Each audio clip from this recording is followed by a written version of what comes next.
গতকালকে খেলা হয়েছে বার্সেলোনা ভার্সেস সেল্টা ভিগো। আমি খেলা দেখতে পারি নাই, অনেকে খেলা হয়তো বা দেখেছেন। তো খেলাতে বার্সেলোনা জিতেছে, বাট ইন্টারেস্টিং বিষয় হলো যখন হাইলাইটস দেখতেছিলাম শেষ পর্যায়ে গিয়ে আমার ভেতরে গুজবাম করতেছিল। ফারান টোরেসের প্রথমে অসাধারণ ফিনিশিং দেখেছি আমরা ডিবক্সের বাইরে থেকে।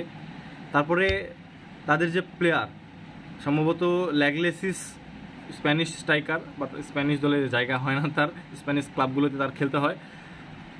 এই প্লেয়ার কালকে হ্যাটট্রিক করে ফেলেছে, 3টা গোল দিয়েছে একাই বার্সেলোনার বিপক্ষে। ইন্টারেস্টিং বিষয় হলো সে 15 মিনিটে গোলে সমতায় ফিরে নিয়ে আসে, তারপর 52 এবং 62 মিনিটে গোল দিয়ে 2টা গোলে তিনি লিড নেয়, দলকে লিড নিয়ে আসে। সেল্টা ভিগো বার্সেলোনা থেকে 2 গোলে এগিয়ে থাকে, বার্সেলোনা পিছিয়ে থাকে।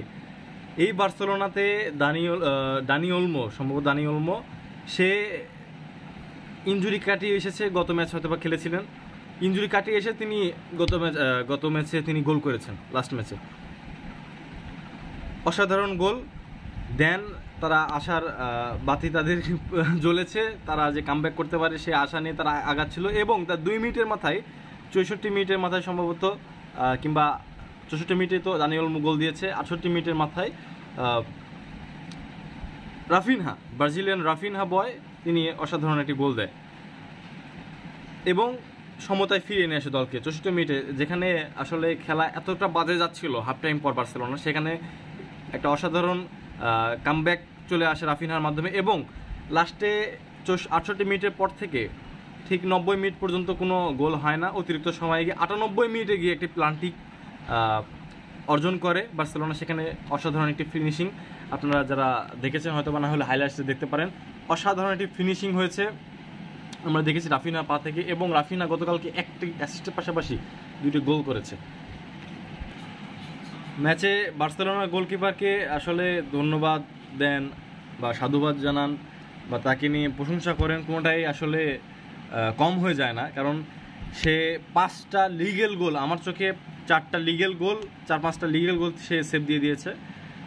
মোটামুটি যদিও তিনি 3টা গোল খেয়েছেন, বাট তিনি কালকে অসাধারণ পারফরমেন্স রেখেছেন। তার রেটিংসও ভালো, 8.6 দেখলাম সম্ভবত।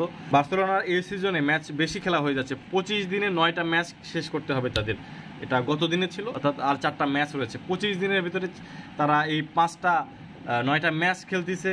তাদের আসলে দোষ দেওয়া যায় না, যদিও তারা 3টা গোল খেয়েছে। তারা আসলে ক্লান্ত, তাদের ডিফেন্ডার ক্লান্ত। রাফিনহা গত ম্যাচে আমরা দেখেছি চ্যাম্পিয়ন্স লিগের যে কোয়ার্টার ফাইনাল, তারা সেমিফাইনাল নিশ্চিত করলো ডটমন্ডের এগেনস্টে, সেখানে রাফিনহা সহ বিভিন্ন প্লেয়ার তারা টায়ার্ড হয়ে গিয়েছিল। তো আসলে সেখান থেকে এত সুন্দর একটা পারফরমেন্স, কামব্যাক, আসলে এটা তাদেরকে সাধুবাদ জানাতে হয়। আগামী দিনে বার্সেলোনার সাথে কোপা ডেল রের ফাইনাল ম্যাচ রয়েছে রিয়াল মাদ্রিদের। বার্সেলোনা বর্তমানে যে ফর্মে রয়েছে এবং তারা যদি এইভাবে আগাতে থাকে, টায়ার্ডনেস যদি তাদেরকে ঘায়েল না করে, তাহলে কাপ নিশ্চিতভাবে তাদের, এটা বলা যায়।